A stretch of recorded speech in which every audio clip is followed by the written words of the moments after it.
today. I'm Michelle London. Denver 7 News at 5 starts right now. Sustainability is something that we should all strive for. Pay for trash pickup and get free recycling in exchange. We're charging residents for the behavior that we're looking for. Denver's trying to cut down on waste in the city and would pass the cost to homeowners. It's solely based off of the cost of service. Plus, the Colorado Mestizo dancers are back. It's great. It's really great to get everybody back together. And they are ready to keep generations of culture and tradition alive, just in time for Cinco de Mayo. It's generational for us, and it's beautiful. And Denver police encouraging everyone to celebrate the holiday responsibly. We encourage everybody to come out and enjoy the area. Good evening, and thank you for joining us for Denver 7 News at 5. I'm Ann Trujillo. I'm Shannon Ogden. Glad you're with us tonight. We're going to begin tonight with a former Loveland police officer who was just sentenced to 5 years in prison. Austin Hopp was one of the officers behind the violent arrest of an elderly woman with dementia. Hopp could be seen on body camera video dragging 75-year-old Karen Garner after she was accused of shoplifting back in 2020. The video instantly drew criticism over police use of force, and it eventually led to a lawsuit resulting in a $3 million settlement from the city of Loveland.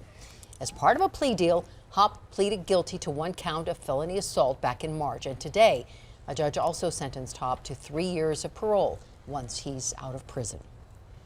All right, Denver might finally provide weekly recycling services for residents. Right now, recycling is every 2 weeks, and Denver currently charges for composting, but now the city wants to charge for the trash instead, and Denver 7's Colette Bordelon is in studio with us going deeper on this new proposal. So interestingly, the trash fee, the size of the fee is based on the size of the homeowner's trash cans. Yeah, the goal is the smaller the trash can, the less you would actually pay because you'd be recycling or composting more of your trash. So the smallest trash bin would cost $9 a month, the next one $13, and then that largest $21 a month, and there would be no charge for recycling or composting carts.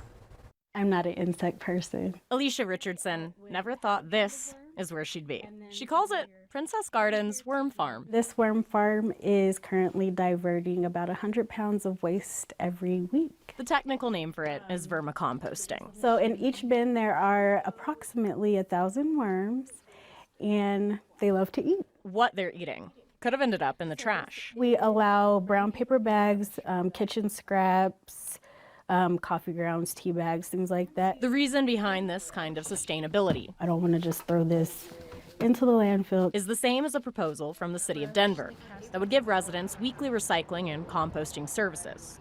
To pay for that, customers would be charged based on the size of the trash can they choose. You'll see around the country that there are cities that have 2 and 3 times the rates of diversion that Denver does. And one thing that they all have in common is charging for trash. Denver only diverts around 1/4 of all recyclables or things that could be composted from our landfills.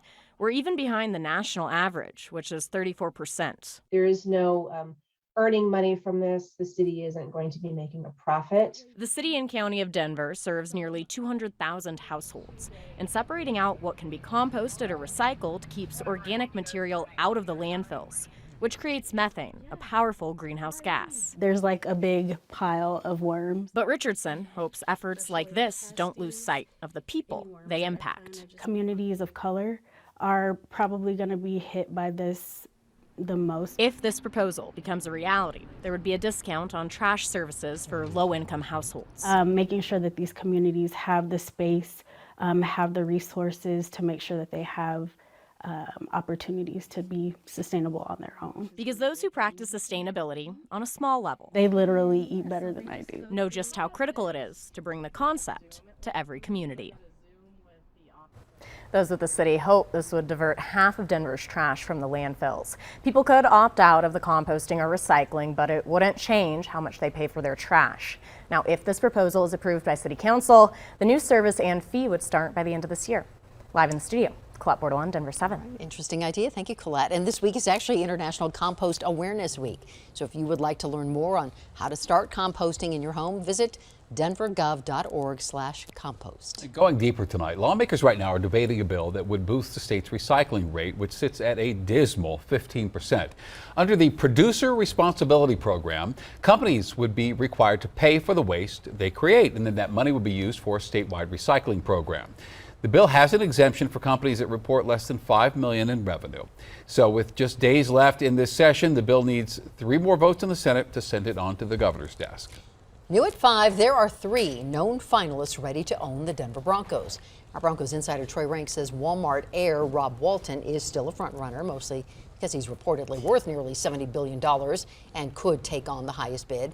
Other finalists are groups led by Josh Harris, who owns the New Jersey Devils.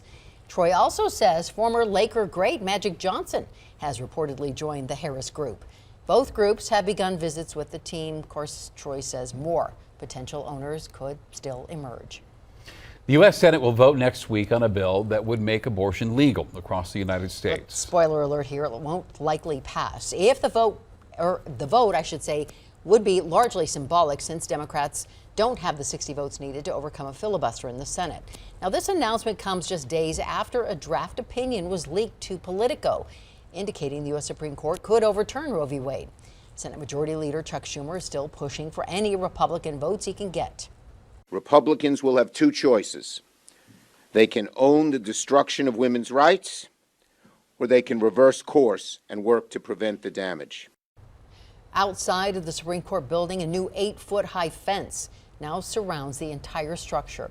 Protests outside of the court have been largely peaceful since Monday night's leak. D.C. police expect more protests through the weekend. A man is now in critical condition after being shot overnight by a sheriff's deputy in Jefferson County. Jefferson County Sheriff's Office says the deputy was responding to a call about someone being followed in Littleton. This is near Bowles and Wadsworth. When the deputy showed up and confronted, they say, 31-year-old Mark Madera, he began attacking the deputy, pulled a knife. The deputy fired. The suspect was taken to the hospital. The deputy was not hurt. Lalma Lincoln Park in Denver is back open tonight after a week-long closure due to recent violence in the park. Last week, a 63-year-old man was killed while trying to break up a fight in the park at 13th and Osage. The city of Denver, excuse me. All right, and the plan is for the park to remain open. All right, we want to get to some breaking news. This is a DPD vehicle, the one on its top there, flipped over. A live look from Air Tracker 7 right now. This is the scene near Raleigh in Tennessee. We know 2 officers have been taken to the hospital. Police don't believe, though, the injuries are serious. Police tell us this could be connected to a shooting. That shooting was near First and Knox. Obviously, a quickly developing scene right now. But again, this is in Denver. The car that is flipped upside down is a DPD vehicle. 2 officers taken to the hospital. So luckily, it doesn't seem like the 2 officers are hurt. We'll stay on top of this and let you know on air and over on the denverchannel.com. All right, today is Cinco de Mayo, and celebrations are getting underway here in the Mile High City. And after 2 years of pandemic-reduced celebrations, Denver police tell us they are expecting big crowds will be back this weekend. What you ask is that people just come out and be patient. There's going to be a lot of traffic out here. There's going to be a lot of folks, and we encourage those folks to just have a good time, but to do it responsibly. Federal Boulevard will be reduced to 1 lane each direction from 6th to Florida today for the annual cruise down Federal. The lane closures will be in effect Saturday and Sunday as well. DPD will also be enforcing a noise ordinance, including loud stereos and excessive horn honking. Now, today celebrates the Mexican Army's victory over France. It was a Battle of Puebla, May 5th, 1862. And this weekend there will be a large celebration at Denver's Civic Center Park. Denver 7's Veronica Costa shows us a special group that will be there making an epic return.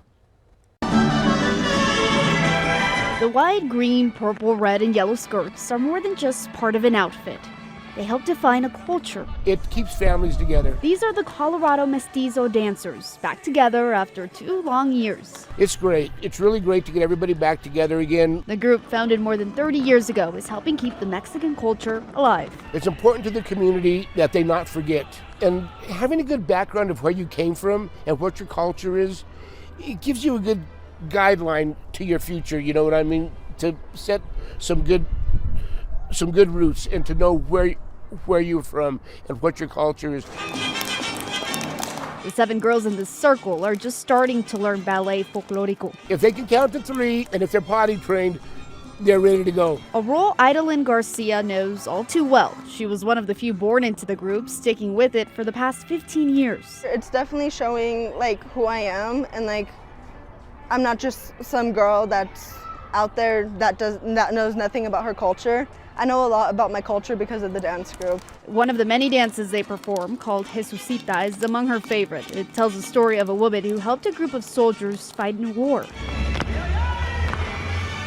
Holding on to their culture throughout the pandemic without dancing was easy. It was holding on to the venue where they practiced that was hard. Having mirrors on the wall, that's one thing that we miss in a dance studio, is being able to have the girls see what they're doing with the skirt work and the right placement, because they can't necessarily see. Despite the challenges, instructors and organizers say keeping Mexican culture alive by teaching these dances to new generations is the goal, and what they'll continue doing. Look up, smile big, look over your shoulder. In Denver, I'm Veronica Acosta, Denver 7.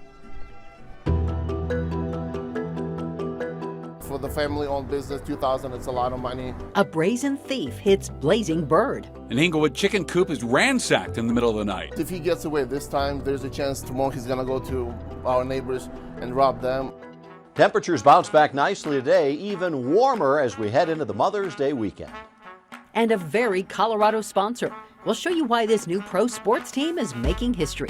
We're really excited. Just the fact that that we're able to do this is such a momentous occasion.